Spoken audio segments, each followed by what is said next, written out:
Doctor साहब, परम श्रद्धेय राष्ट्रपति पुरस्कार से सम्मानित लब्ध प्रतिष्ठित प्रधानाध्यापक मान्यवर गोवर्धन कुमार अधिकारी जी, वकील साहब शिवशंकर बाबू, इस विद्यालय के प्रधानाध्यापक नवनीत गौड़ जी,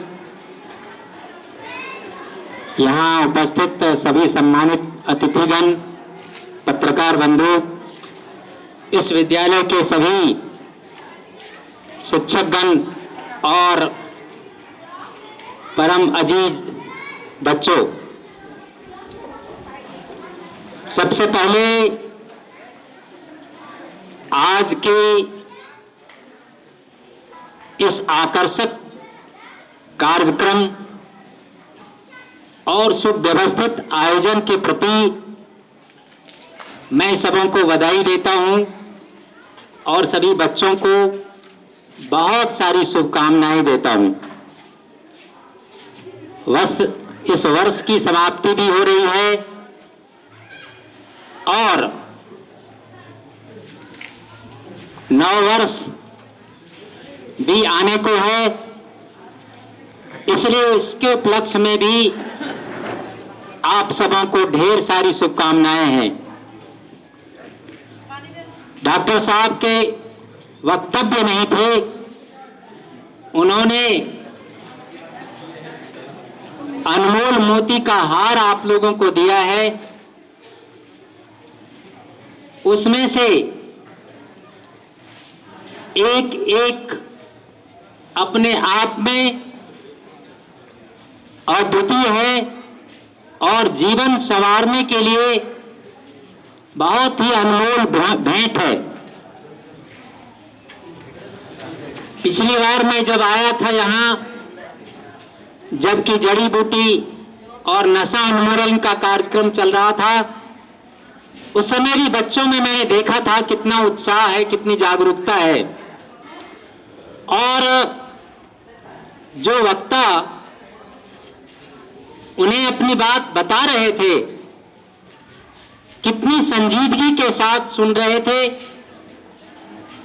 मुझे लग रहा था कि हर एक में यह जिज्ञासा है, चाहत है, सभी चाहते हैं कि हमारे जो अतिथि आए हैं, जो विद्वान वक्ता आए हैं, उनके जो मार्गदर्शन मिल रहे हैं उनको जीवन में हम उतारें।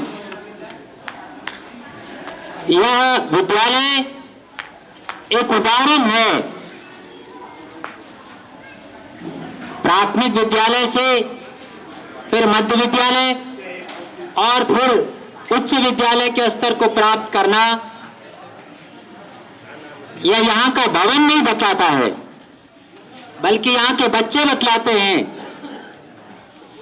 कि उनमें कितनी दृढ़ता है, अपने लक्ष्य प्राप्ति के प्रति कितनी आतुरता है, दृढ़ संकल्प है। और इसीलिए उनकी चाहत को देखते हुए, उनकी आवश्यकता को देखते हुए प्राथमिक विद्यालय से उच्च विद्यालय किया गया। और फिर इस अंतराल बच्चों का जो संघर्ष हुआ वह काबिले तारीफ है। एक बात जो कहा जाता है, चरित्र निर्माणम ज्ञान विज्ञानात् श्रेष्ठतरम। शिक्षा के साथ साथ चरित्र का निर्माण आज समाज की आवश्यकता है।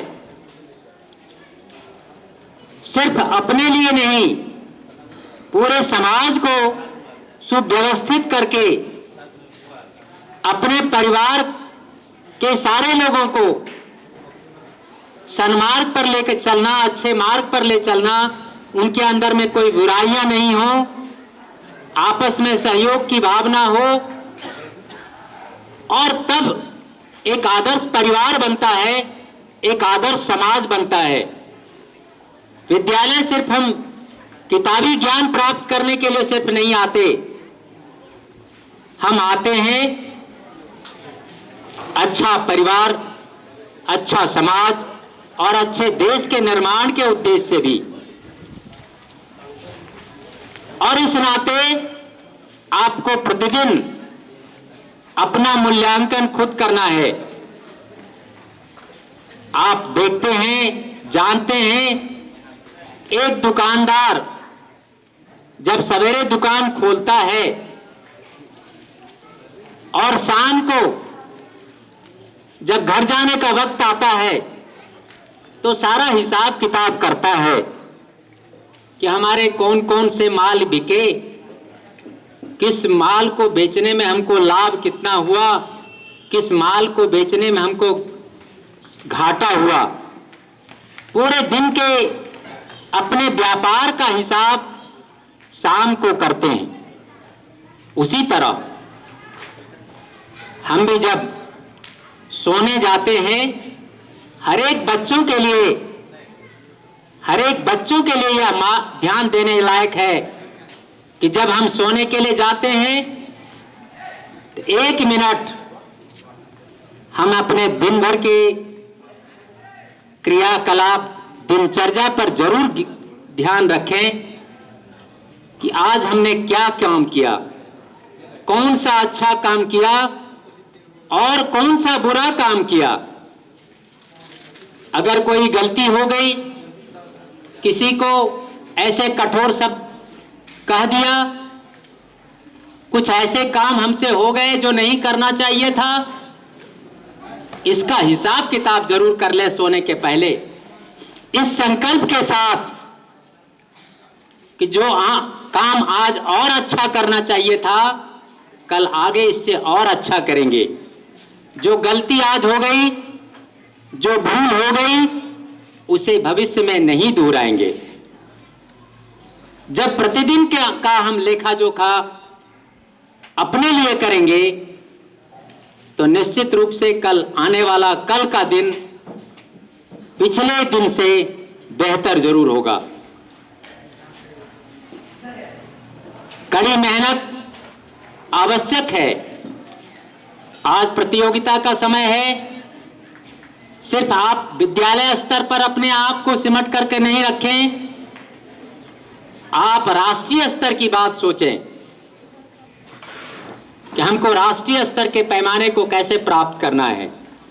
हर एक का लक्ष्य ऊंचा हो, और कहा भी गया है, हिम्मते मर्दा मददे खुदा। जब आप अपने हौसले को पंख देंगे तो बहुत ऊंचाई तक उड़ पाएंगे। इसलिए आप अपने आने वाले समय में कामयाब हों, अच्छी अच्छी कल्पनाएं अपने अंदर संजोएं और उस कल्पना को साकार करने के लिए पूरी हिम्मत के साथ, पूरे हौसले के साथ आप आगे बढ़ें। आपका भविष्य उज्जवल हो, यही मेरी शुभकामनाएं हैं। बहुत बहुत आप लोगों को पुनः बधाई।